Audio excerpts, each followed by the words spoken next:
Yeah man, à tous les enfants du monde, écoute ça, c'est pour toi.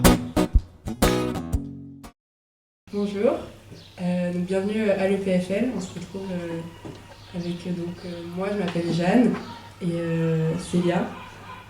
Et on est aujourd'hui ici pour vous parler de notre projet, le 4L Trophy, qu'on a fait en février 2025 avec l'aide de l'Académie. Voilà, on va répondre à vos questions aujourd'hui. Alors, qu'est-ce qui vous a motivé à faire ce voyage ? En fait, le 4L Trophy, c'est un truc dont on avait tous les deux entendu parler dans notre enfance. On avait suivi plusieurs personnes qui l'avaient fait. Et on avait toutes les deux envie de participer à cette aventure et de faire un projet par nous-mêmes, parce que c'est vraiment quelque chose que tu portes tout seul. Et du coup, on en a entendu parler de personnes de deuxième année qui l'avaient fait. Et du coup, ça nous a poussé un peu à sauter le pas, parce qu'on avait envie de faire aussi quelque chose, de faire un peu une différence du coup. Voilà. Pour donner des précisions, le 4L Trophy, c'est un voyage, c'est un raid humanitaire en voiture, donc en Renault 4L, qui va de Biarritz, donc en France, au sud de la France, jusqu'à Marrakech, au Maroc. Et donc on traverse toute la France, toute l'Espagne et tout le Maroc. Et le but, c'est de ramener des fournitures scolaires et sportives aux enfants du désert marocain. Donc on les a dans notre coffre pendant tout le voyage. Et puis on arrive là-bas, on leur dépose avec l'aide de l'association Enfants du désert. Et puis on remonte et donc par la même occasion, on vit une aventure à deux dans une vieille voiture avec plein d'autres voitures qui sont là dans le même but que nous. Et donc c'est une aventure assez unique puisqu'on apporte les fournitures mais en voiture, donc c'est assez long et c'est pas juste une aide qu'on aurait pu donner en avion ou en n'importe comment. Donc c'est l'aventure. Et surtout, du coup, on va à la rencontre de tous ces jeunes à qui on donne les fournitures. Et surtout, il y a une certaine attente, on va dire, parce que ça nous prend ces 6000 km à faire avec une très vieille voiture qui ne roule pas très vite. Du coup, il y a une certaine attente d'être là-bas et une certaine peur aussi de des fois pas y arriver, parce que la voiture elle tombe en panne et il y a des petits problèmes, mais voilà. Comment s'est organisé ce voyage ? Donc il y a beaucoup de choses à organiser avant, c'est pas juste on prend notre voiture, on met les fournitures dans le coffre et puis on part. Déjà il faut trouver la voiture, il faut trouver déjà la personne avec qui on va partir. Bon, ça va, pour nous ça allait. Il faut se lancer dans l'aventure parce que c'est quand même une sacrée aventure. Il faut acheter la voiture, il faut s'assurer qu'elle est en état de pouvoir aller jusqu'au Maroc. Il faut trouver les fournitures, donc ça heureusement on a eu de l'aide par l'Académie. Et puis il faut aussi trouver de l'argent, parce que pour acheter la voiture, pour descendre, pour participer aussi à l'organisation, il faut trouver de l'argent. Donc pour trouver de l'argent, il faut trouver des sponsors, des entreprises qui vont nous aider. Donc il faut les convaincre que notre projet est un projet en vaut la peine, c'est un beau projet. Et donc on s'y est pris presque un an avant pour pouvoir mener à bien notre projet.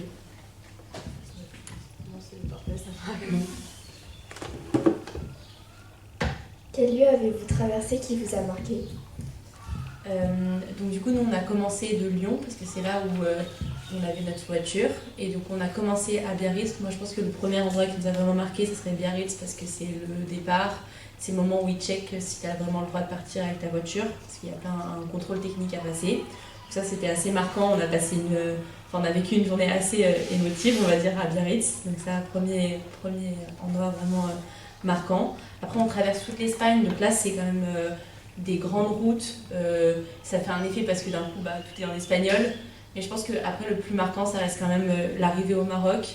Donc on arrive, donc on prend un ferry parce que forcément notre 4L elle est solide, mais bon elle va pas non plus dans l'eau. On prend un ferry et on arrive en plein milieu, et je pense que un moment qui m'a marqué, peut-être Jeanne elle vous dire un autre moment, mais c'est quand on arrive dans l'Atlas, donc c'est les montagnes au Maroc. Et donc là il commence à faire, c'est des paysages que moi personnellement je n'avais jamais vus. Et aussi, tu passes par des petits villages avec des gens que tu n'as jamais vus, les gens ils sont sur les routes. Souvent c'est quelque chose on nous avait prévenu, mais il faut faire très attention. Et du coup, moi ça m'a beaucoup marqué, je pense. Ouais, moi je dirais que le plus marquant, le plus des paysans, c'est le Maroc et c'est l'arrivée et c'est vrai qu'on voit plein de personnes dans les villages.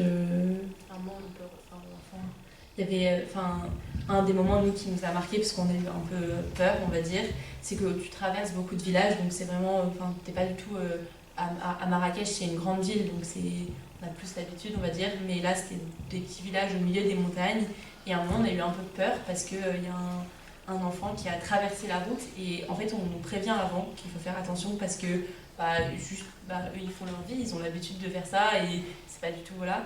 Et du coup nous on a eu très très peur parce qu'on a eu peur de faire un accident quoi. Et ouais, je pense que ça c'était marquant parce qu'on s'est regardé dans la voiture, on s'est dit oula mais là faut vraiment faire attention quoi. Et ça mais plein d'autres choses. Vous avez dormi? Alors on dormait dans une tente. En fait, on avait donc dans le coffre de notre voiture, on avait les fournitures et on avait aussi de quoi camper. Donc on avait une tente avec des affaires pour faire du camping. On mangeait le midi, on mangeait avec nos propres moyens. Donc on avait un réchaud aussi pour faire chauffer. Enfin, c'était un peu du camping. Mais le soir, on était sur des grands camps organisés quand même par le 4L Trophy, donc avec toute l'organisation. Et donc là, on mangeait plus dans un camp où on pouvait vraiment tous manger tous ensemble et c'était là qu'on avait aussi des vrais moments de partage avec les autres participants du 4 Quelles aventures vous avez rencontrées et comment vous les avez surmontées? Alors Célia, elle évoquait le contrôle technique. Pour moi, c'était une aventure quand même parce que on a eu quelques problèmes mécaniques sur la voiture et donc là, c'est vrai que on s'y connaît en mécanique, mais on s'y connaît quand même pas au point de retaper toute la voiture. Et donc c'est vrai que quand ta voiture, elle te met un voyant rouge, tu sais que c'est très grave, mais que tu ouvres le moteur et tu sais pas trop ce qui se passe. Et t'es seul, nous à ce moment-là, on n'était pas encore à Biarritz, donc on était seul. On est sorti de l'autoroute et t'es seul sur une sortie d'autoroute avec notre voiture qui est très chaude, qui a plus de liquide de refroidissement, donc on sait que c'est pas normal.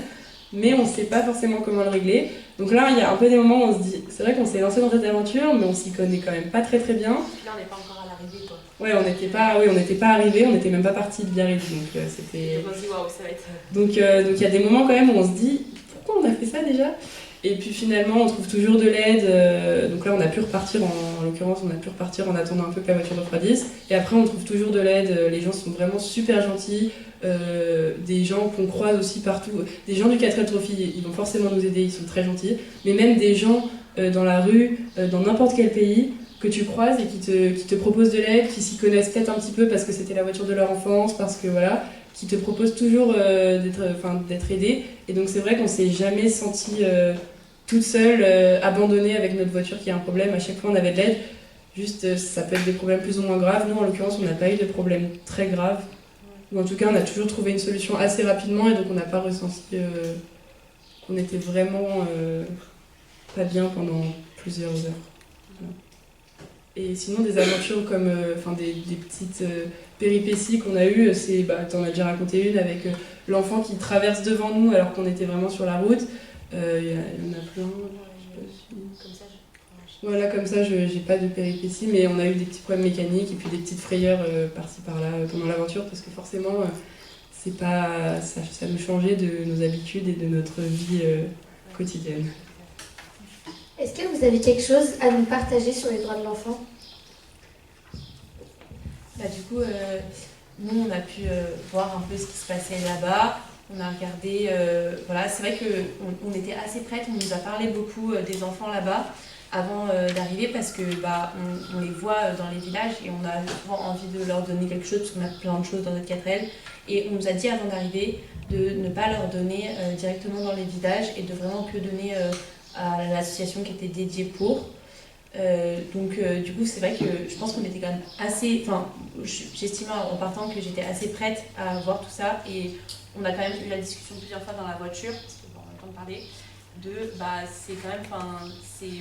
Ça nous choque et ça nous a quand même sorti de notre vie de tous les jours juste parce que c'est pas du tout le même mode de vie, c'est pas du tout. Enfin, ça se voit qu'on n'a pas vécu pareil puisqu'ils sont dans notre pays. Et du coup, on leur a jamais pu leur donner parce que peut pas leur donner directement des choses, même si des fois tu as très envie, parce que ils nous disent que c'est pas bon dans les villages, que des fois ça peut provoquer des bagarres après, de la jalousie, du coup bah, c'est quelque chose qu'on n'a pas fait. Mais c'est vrai que ouais, je pense qu'on se sentait préparé, mais on a quand même pris une claque une fois qu'on était là-bas. Et enfin, ça nous a montré il nous restait encore plein de choses à connaître, on va dire, et à apprendre. Et aussi, on a pu observer en traversant tout le Maroc et donc tout le pays que les enfants ont un mode de vie très différent de chez nous. Ils sont souvent, ils vont être on croise des petits groupes d'enfants au bord d'une autoroute ou au bord d'une route qui sont sans adultes, sans personne, sur une route.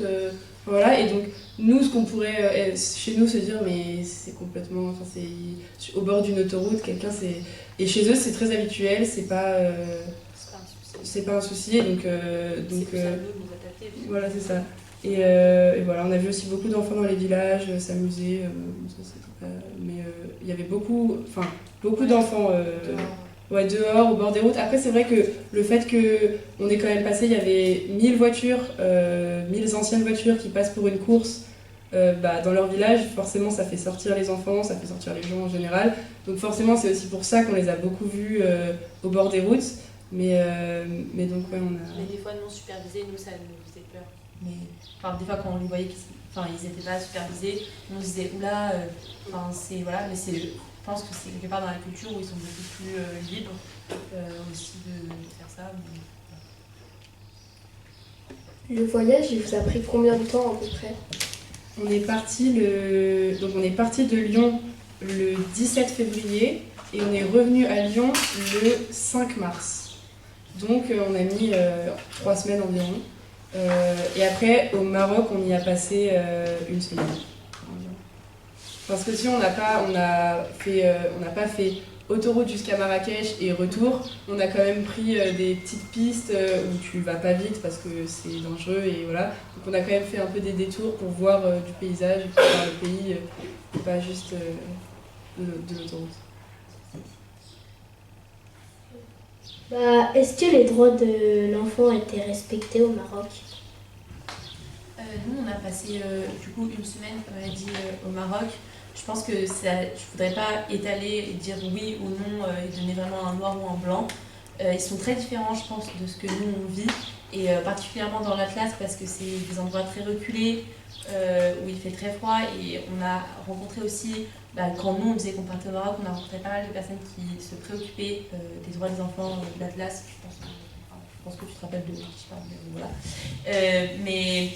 Donc je pense qu'il y a beaucoup encore de trajets à faire pour respecter les droits de l'enfant au Maroc. Après, on n'a pas pu vraiment témoigner de tout ce qui se passait, donc je ne pourrais pas te donner une réponse aussi claire que oui ou non. Mais c'est sûr qu'il y a encore des associations qui font beaucoup de choses là-bas pour faire en sorte déjà que tous les enfants aillent à l'école au Maroc, parce que c'est pas forcément le cas.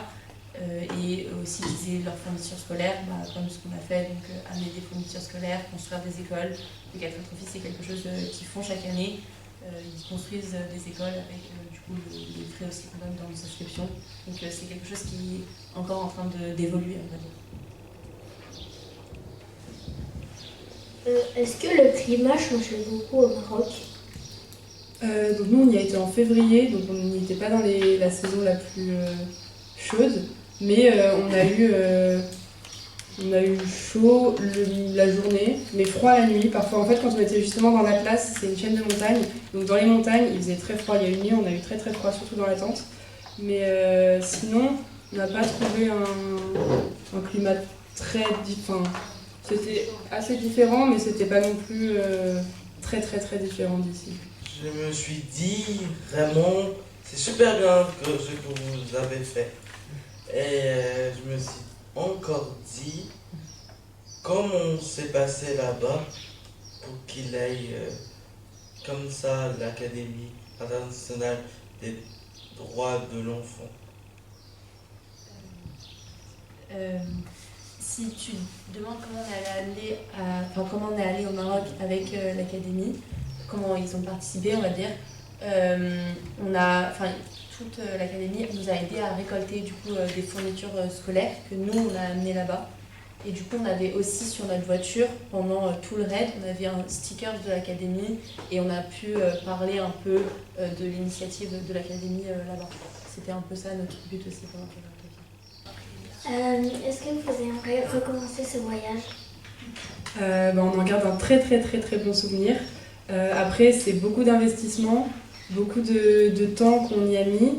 Et donc on pense que si on le refait une deuxième fois, ça serait pas la même découverte et on veut rester sur le bon souvenir qu'on a parce que tout s'est très bien passé. En tout cas, avec le recul, on est très contente et donc on préfère rester sur cette expérience-là. Mais c'est une expérience géniale qu'on aimerait revivre pour la première fois, encore 1000 fois, quoi. Comment vous avez fait pour communiquer avec les enfants là-bas? Justement, ça a été quelque chose que nous, on voulait faire beaucoup de base, c'est-à-dire parler avec eux. Mais c'est quelque chose qui était du coup assez compliqué. Au moment où on a donné les fournitures scolaires, c'était un moment où on pouvait un peu échanger avec eux. Mais il y avait beaucoup de monde et les enfants étaient, on va dire, très surstimulés. Beaucoup de fournitures qui arrivent, beaucoup de trophistes aussi qui voulaient jouer avec eux, discuter avec eux. Du coup, à ce moment-là, nous, on a profité un peu pour jouer un peu avec eux, mais c'est vrai que parler réellement avec eux, c'était assez compliqué. Du coup, on est aussi allé dans des villages un peu, mais après, il y a beaucoup la barrière de la langue et il y a ce côté un peu de légitimité qui s'efface quand juste tu arrives dans un village, tu sors de ta voiture. T'as plus trop cette légitimité à aller voir des enfants et leur dire oui bonjour, est-ce qu'on peut vous parler? Ils ont envie de te dire mais pourquoi? Genre non, moi je vis ma vie quoi. Et du coup c'était quelque chose qui était assez compliqué, donc on a pu jouer un peu avec eux, des fois échanger un peu avec eux au bord de la route quand eux ils viennent nous parler, mais souvent c'est pour nous demander quelque chose. Mais du coup on n'a jamais pu vraiment se poser et avoir une discussion. Après ils parlent aussi, ils parlent arabe et aucune de nous deux avait les capacités de vraiment mener une discussion avec eux. Du coup, voilà. Mais on a surtout beaucoup observé et essayé de jouer un peu avec eux quand on pouvait. Et voilà. Où vous avez dormi, vous avez privilégié quel endroit avec les tentes? Le 4L Trophy, c'était toute une grande organisation. Donc il y avait des camps organisés le soir. Donc on ne dormait pas n'importe où. C'était vraiment un espace avec toutes les voitures et tous les autres trophistes. Et donc on a dormi une fois dans l'Atlas près de Boulajoul, c'est pas très connu mais voilà. Et ensuite on a dormi plus bas, on est descendu plus bas vers le désert de Dunes, vers Merzouga. Et là on a passé quelques nuits là-bas et à chaque fois on faisait des boucles autour et c'est là qu'on a rencontré les enfants, l'association des enfants du désert. Et puis ensuite on est retourné vers Marrakech et puis vers Tanger après pour reprendre le bateau. C'est facile de trouver le chemin? Non, c'était parfois compliqué. En fait, on avait un roadbook, donc un petit livre. Donc évidemment, il n'y avait pas le droit au GPS. Et on avait un roadbook, donc un livre que le 4L Trophy, l'organisation, nous donnait, avec des indications. Mais parfois, les indications, pour vous donner un exemple, c'était prenez le cap 45 après le palmier vert, ou juste comme ça. Donc un peu compliqué. Mais heureusement, on avait une pilote, une copilote. La copilote était censée suivre le roadbook et donner les indications. Parfois, on était quand même contente qu'il y ait des voitures devant parce que tout le monde a le même itinéraire. Donc, de toute façon, s'il y a des voitures devant, on sait qu'on peut les suivre. Donc, c'est vrai que parfois. Oui, si tout le monde se trompe, là par contre, ça devient compliqué. Mais parfois, on était contente qu'il y ait nos amis devant ou même des voitures devant pour pouvoir les suivre. Parce que parfois, c'était compliqué de trouver la route. Et ça nous est arrivé parfois, c'était nous la voiture devant. On devait, en plus c'était en ville, hein. Il y avait un rond-point et en fait on s'est complètement trompé. Heureusement on s'en est rendu compte pas trop tard. Et puis heureusement aussi on a une balise GPS dans la voiture, donc l'organisation du 4L Trophy nous voit partout. Donc s'ils voient qu'on part n'importe où et qu'on fait n'importe quoi, ils nous appellent et ils viennent nous chercher ou on revient sur la bonne route, quoi. Juste rajouter un petit truc, le 4L Trophy, la course en elle-même, c'est pas du tout une course de vitesse, c'est une course au kilométrage. Ça veut dire que le but c'est de faire le moins de kilométrage possible. Du coup, à partir du moment de kilomètres possible, du coup à partir du moment où tu arrives à Marrakech, il commence à compter le nombre de kilomètres que tu fais. Et du coup, c'est pour ça qu'il ne faut pas trop se tromper sur le roadbook. Et alors au début, c'est des routes pour nous mener jusqu'au désert, mais une fois qu'on arrive du coup sur les pistes, c'est là où le roadbook devient de plus en plus flou et il y a le palmier ou le tas de sable ou la cabane nomade, enfin c'est tout plein de choses comme ça. Ils nous disent tourne à droite, tourne à gauche et du coup là le but c'est des fois d'essayer de comprendre un peu où est-ce que le roadbook veut t'amener pour essayer de faire un petit shortcut au milieu d'un endroit, j'espère qu'il n'y a pas trop de sable pour pas t'embomber et pour gagner un peu des kilomètres. C'est un peu ça aussi le jeu quand tu es dans le désert. Et aussi pour reparler des difficultés qu'on a pu rencontrer, comme disait Célia, parfois on s'embourbe dans le sable, donc là c'est vraiment quand on est dans le désert, et il y a des zones où à l'œil tu te dis que ça passe et que la voiture va passer, voilà, et en fait tu roules et tu t'embourbes dans le sable, et donc ça c'était assez fréquent dans les journées où on était vraiment dans le désert. Et donc là ce qui se passe et ce qui est incroyable c'est que tout le monde, donc quand tu vois une voiture qui s'embourbe, en fait tu t'arrêtes là où toi tu sais que tu pourras redémarrer après, et tu vas pousser la voiture, et donc souvent il y a 4-5 personnes qui poussent la voiture et ça redémarre et on repart. Et donc ça nous est déjà arrivé de s'embourber 4-5 fois dans la journée et on se fait aider directement, on va aider quand on s'embourbe, quand les autres s'embourbent. Et donc c'est aussi des moments très sympas à avoir, des moments d'entraide très beaux. Avez-vous envie de refaire un voyage comme celui au Maroc, mais ou avez déjà fait un autre voyage, mais dans un autre pays comme le Maroc ou pas? Je pense qu'on aimerait toutes les deux refaire un voyage comme ça. En plus, toutes les deux, ce serait sympa. Mais je pense que oui, ça nous a beaucoup... Enfin, personnellement, moi, ça m'a beaucoup marqué. C'était une des premières fois que je voyais ce genre de paysage et ce genre d'endroit. Enfin, j'étais jamais allée au Maroc avant. Et ouais, c'est quelque chose que j'aimerais beaucoup refaire. Après, à bien penser comment le faire dans une bonne initiative. Mais ouais, c'est quelque chose qui m'intéresserait. Moi, j'avais jamais fait encore. Ouais, et sinon refaire des voyages avec des buts, un but, un beau projet derrière, c'est aussi quelque chose, je pense, toutes les deux qui nous intéresse et si on a une occasion, qu'on aimerait refaire. Et puis, ah oui aussi, ce qu'on a trouvé très intéressant, moi j'avais déjà découvert le Maroc avant, mais de manière plus classique, avec ma famille, en partant en vacances, voilà, j'avais déjà vu, du coup, si j'avais traversé des villages ou des villes. Mais ce qui est intéressant quand on vient, avec le 4 Trophy, c'est qu'on est vraiment venu en voiture. Et donc moi ça m'a fait un effet différent, c'est que j'avais l'impression vraiment, comme je suis venue, j'ai vu tout le paysage défiler, c'est moi qui suis venue en voiture jusqu'au Maroc, tu découvres le pays différemment et tu découvres aussi des endroits que tu n'aurais pas découvert si tu étais venu en voyage simplement. Tu traverses vraiment tout le pays, donc tu vois pas que les zones touristiques et les villes que tout le monde vient voir. Tu vois vraiment tous les petits villages, tous les personnes, tu vois vraiment des choses différentes en venant en voiture comme ça, dans un projet où tu traverses tout le pays plutôt qu'en voyage plus classique. Donc moi j'ai bien aimé redécouvrir le Maroc comme ça. Et aussi, est-ce que vous avez vu des problèmes entre les enfants, des disputes ou quelque chose comme ça au Maroc ou pas? Justement, Célia tout à l'heure évoquait donc en fait l'organisation du 4 Trophy nous a dit, nous a mis en garde avant en nous disant que c'était pas recommandé de donner des bonbons ou des choses aux enfants parce qu'on avait souvent des enfants qui venaient nous voir parce qu'ils savaient que c'était donc on allait tous passer avec nos voitures, qu'on avait potentiellement des choses à leur donner, qu'on avait peut-être des bonbons, donc ils nous demandaient. Mais l'organisation nous avait mis en garde en nous disant c'est peut-être pas une bonne idée de leur donner des choses parce que si vous en donnez à un ou à deux, après il va y avoir de la jalousie parce qu'ils en auront jamais assez, ils en auront jamais pour tout le monde. Donc il y aura peut-être de la jalousie et ça peut peut-être justement provoquer des bagarres ou des disputes. Donc nous on l'a pas fait, on n'a pas donné puisque on nous avait recommandé de pas le faire, mais on sait que ça peut, on n'a pas vu de disputes et de bagarres, mais on sait que ça aurait pu si on avait un peu donné mais pas à tout le monde et donc ça provoque de la jalousie et voilà.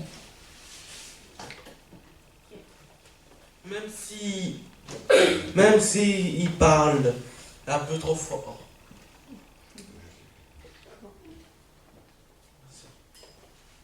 Même s'il parle arabe, quand même vous pouvez parler anglais ou espagnol, parce que ce sont des pays voisins.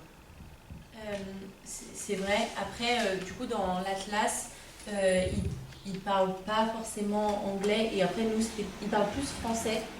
Souvent quand on arrive un petit peu à discuter avec eux, ils sont plus proches du français, enfin en tout cas c'est ce que j'avais comme impression, que de l'anglais. Après, ça reste très basique et nous, on reste aussi très basique donc, quand on essaye de parler arabe, c'est-à-dire presque rien en fait. Mais du coup, c'est vrai que c'est pas on ne peut pas construire une vraie discussion. Mais oui, ils savent, je sais plus ce qu'ils pouvaient nous dire en français, mais ils connaissaient quelques phrases. Après, c'est compliqué de vraiment parler de manière poussée, on va dire. Merci beaucoup. Merci à toi. Ensuite, pour poser une question. Vous disiez, dans le sens, les enfants, vous disiez, vous les voyiez dans les villages, mais ils jouaient, ou bien ils avaient justement, c'était les heures d'école, donc la journée, vous ne les voyiez pas, puis à partir d'une certaine heure, vous les voyiez. C'était comment? Dans le sens, les villages, vous voyez des écoles? Des écoles, on en a vu quelques-unes parce que on en a vu quelques-unes parce que des fois on passe par les villages et on voit les écoles.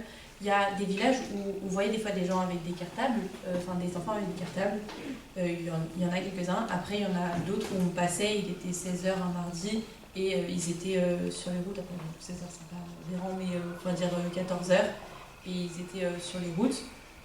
Ça dépendait. On en a vu avec des cartables, on en a vu sans, et à des heures où normalement ils sont en cours. Après, il y a des écoles, on sait que tous les enfants ne vont pas forcément à l'école. Moi je me souviens, on est passé dans un village, il y avait une très très belle école.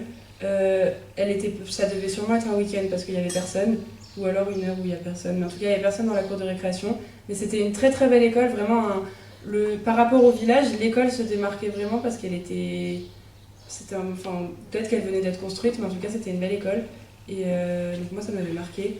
Et sinon, oui, on a vu des enfants avec des cartables. Et sinon, des enfants, il y a beaucoup qui attendaient les voitures, en fait, parce qu'ils savaient que toute cette journée-là, les voitures allaient passer. Donc, ils étaient au bord de la route et ils essayaient de nous taper les mains. Donc, nous, on a tapé les mains des enfants.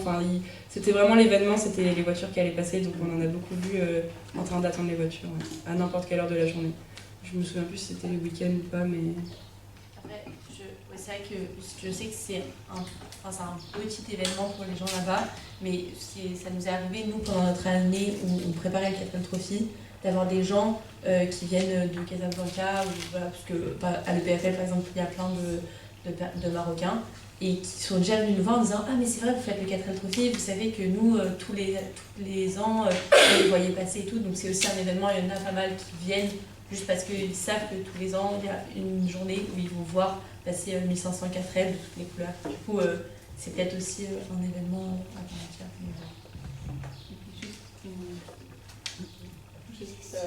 Et du coup, dans le désert, c'est des nomades ou bien c'est des villages construits, c'est des tentes? Parce que là, votre destination finale, c'était dans le désert. Est-ce que c'est des villages itinérants, qui se déplacent? C'est pas des villages qui se déplacent, c'est des villages construits souvent c'était en terre cuite, ouais, ou en chaux, donc il y a un peu de la paille et un liant. Donc c'est des constructions qu'on n'a pas l'habitude de voir chez nous forcément. Mais des petits villages, ouais, au milieu du désert, ça a été assez fréquent d'en voir. Et après on avait aussi des gens qui n'étaient pas des enfants mais qui venaient nous voir justement là où on s'ensablait. Il y avait des Marocains qui étaient là pour nous aider aussi à désensabler nos voitures. Et donc c'était sûrement des gens des villages alentours qui venaient. Il me semble qu'il y a aussi des cabanes nomades. Après, c'est pas du tout aussi grand qu'un village. Nous, on nous a déjà dit, dans notre book, c'était déjà écrit oui, tournez à gauche de la cabane nomade. Après, des fois, c'est des cabanes mi-construites, mi-déconstruites qui sont là depuis longtemps. Il y a, il me semble, des populations aussi nomades, mais là où il y avait des écoles et là où on croisait vraiment des gens, c'était en plein milieu de villages construits avec des Est-ce que vous avez vu des oasis? Si par l'oasis, t'entends des palmiers avec de l'eau au milieu du désert. En fait, on va dire que les dunes ou le désert comme on l'imagine dans notre tête, on en a vu, il y en avait un peu juste à côté de notre campement à Merzouga. Mais sinon, le reste du temps, c'est un désert beaucoup plus, on va dire, aride, avec moins des dunes et du sable comme on s'imagine le désert. Ouais, tout plat plutôt, ouais, c'est ça. Du coup, il y a des fois des moments avec des palmiers, Mais c'est vrai qu'on n'a pas vu l'oasis comme, en tout cas moi je me le représente dans ma tête, c'est-à-dire une flasque d'eau avec des palmiers, ça on n'a pas vu. Mais on a quand même vu ce qu'ils appellent des oasis là-bas. C'est juste moins. C'est pas au milieu d'une dune, vraiment, t'as un palmier et de l'eau. Mais oui, et on a vu différents types de déserts. C'est vrai qu'on n'a pas du tout vu que des dunes. C'était parfois tout plat, et puis parfois c'était un peu rouge, enfin un peu orangé par terre. Parfois c'était vraiment gris. C'était très, très différent. Et parfois, oui, il y avait des trous avec beaucoup de plantes, enfin de verre. Parfois, il n'y avait rien du tout. Enfin, c'était très différent et pourtant, c'est le même désert. J'ai pas l'impression d'avoir entendu cette information, mais ce 4L Trophy, c'est né comment? Parce que cette idée de faire ce parcours avec une 4L pour apporter, c'est quoi l'origine? Et puis ça fait combien de fois que ça a été fait? J'arrive pas à trouver le terme. Mais... Donc l'idée, elle vient d'un monsieur qui s'appelle Jean-Jacques Ray, qui malheureusement est décédé l'année dernière, mais il a eu l'idée d'aider les enfants au Maroc. Et donc ce que Célia disait tout à l'heure, c'est qu'on apporte des fournitures scolaires et sportives, mais il y a aussi derrière quelque chose qu'on voit un peu moins en tant que trophiste, mais l'argent qu'on donne pour participer, il sert aussi à construire des écoles, à construire des infrastructures pour les enfants au Maroc. Et donc ce monsieur Jean-Jacques Ray, c'était il y a 28 ans, il me semble. Nous, on a participé à la 28e édition. Donc il y a une trentaine d'années, parce qu'il y a peut-être eu des trous avec le Covid, je sais pas, mais une trentaine d'années. Et donc au début, il y avait très peu de 4L. Donc ça a toujours été en Renault 4L. Hein. Et donc l'idée, c'était d'apporter les fournitures scolaires, sportives, et puis d'aider à construire donc, des infrastructures, des écoles. Je crois qu'il y a eu des infrastructures sportives aussi. Et puis petit à petit, donc l'événement a pris de l'ampleur, est devenu de plus en plus connu, et donc maintenant on se retrouve à chaque année 1500 voitures à partir et à amener de l'aide et des renforts et à aider aussi à construire donc, des infrastructures, des écoles. Est-ce qu'il y avait que des villes, que des déserts, que des endroits perdus ou tous les trois? Il y avait des trois. Il y avait des grandes villes. La fin de notre périple, ça se finit à Marrakech. Et là, c'est une énorme ville avec énormément de monde, plein de choses qui se passent tout le temps. Nous, on est arrivés, on a vu pendant une journée, on était complètement émerveillés. Il y avait des trucs de partout. Après, il y a des moments où tu es dans le désert et d'un coup, il n'y a plus beaucoup de 4L. Et on a eu un moment, moi, je me rappelle, où il y avait vraiment, on était toutes les deux au milieu du désert et on a une photo de notre 4L au milieu de rien. Du coup, voilà. Et après, je pense qu'il y a vraiment de tout. Tu passes un peu partout pendant 3 semaines. Ouais, on traverse vraiment des villages de toutes les tailles, juste 2-3 maisons, puis des villages quand même assez développés, des petites villes, puis des grandes villes. Enfin, on a vraiment vu de tout. En panne, vous faisiez comment? Quand on était comment? En panne? Quand on était en panne, donc avec l'organisation du 4L Trophy, il y a quand même des mécaniciens qui sont là pour nous aider au cas où. Donc on a la balise GPS dont je parlais tout à l'heure, où on peut appeler en cas de problème, soit de santé de nous, soit pour la voiture. On les appelle. Souvent, ils ont beaucoup de travail parce qu'on n'est pas les seuls à tomber en panne. Donc ils mettent un peu de temps à arriver.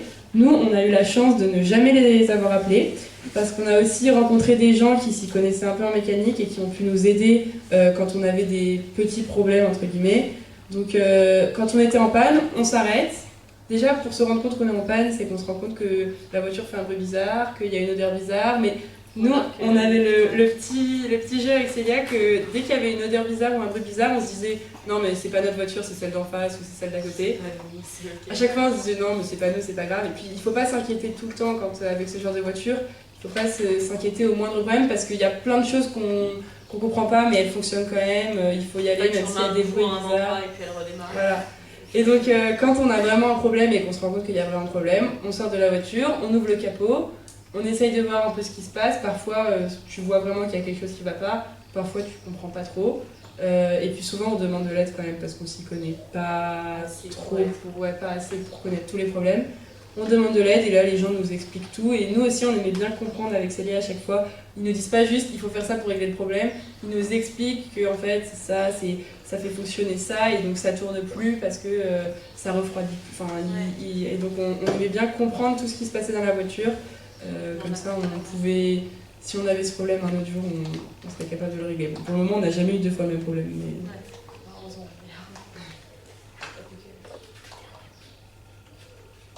De quoi les enfants ont-ils le plus besoin? Au Maroc, nous, ce qu'on a amené, je pense qu'on est quand même assez heureux d'avoir amené, c'est des fournitures scolaires et des fournitures scolaires et sportives. Je pense que c'est quelque chose dont on aura tous toujours besoin, d'avoir de quoi apprendre, parce que c'est très important.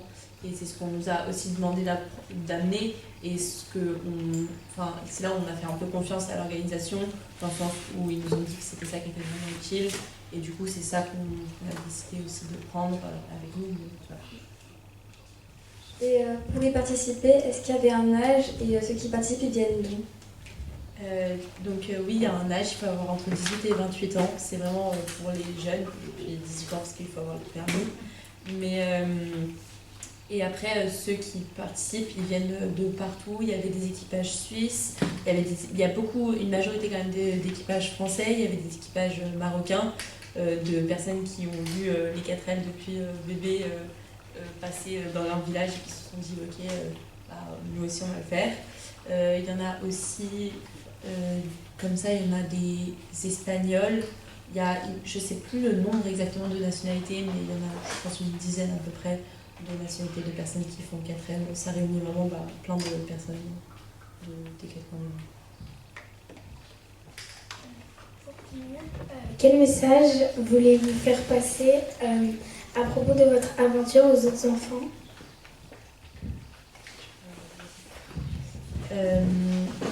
Si c'était comme ça, moi je dirais le message que je passerais, ce serait faites des projets, trouver des gens qui ont envie de partager un projet comme ça avec vous et poussez-le jusqu'au bout parce que il y a plein de moments où on se regardait dans la café, on se disait mais là on pourrait juste être chez nous et faire ce qui est attendu de nous et au final on fait ça et on est trop contente de le faire.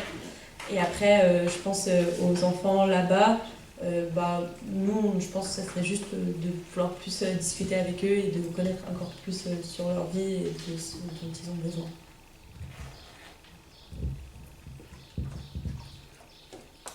Une dernière question, qu'est-ce qui a changé dans vos vies avant et après ce voyage? Je pense que ça nous a quand même changé notre vision de plein de choses dans la vie, de la manière de mener un projet. On est très fiers toutes les deux d'avoir mené ce projet jusqu'au bout et parce que personne nous l'avait demandé et personne était derrière nous pour qu'on le fasse. Donc on est déjà très fiers d'avoir mener ce projet jusqu'au bout et puis après voir comment la vie des enfants et de tout le monde au Maroc qui est quand même une vie très différente parce que finalement le Maroc c'est pas un pays si loin de la France donc c'est quand même une vie très très très différente, des paysages différents, des villes différentes et donc ça nous a quand même bien ouvert les yeux sur comment les gens vivaient là-bas et c'est très important pour moi d'avoir une vision un peu sur pas que comment on vit chez nous, mais comment les autres vivent dans le monde. Et donc on a pu découvrir par notre voyage quand même des nouvelles manières de vivre et une manière différente qui est très importante d'avoir en tête et de garder à l'esprit dans son quotidien, dans toute sa vie pour savoir ça. Merci beaucoup d'avoir Tu veux rajouter, Célia? Merci beaucoup d'avoir répondu à nos questions.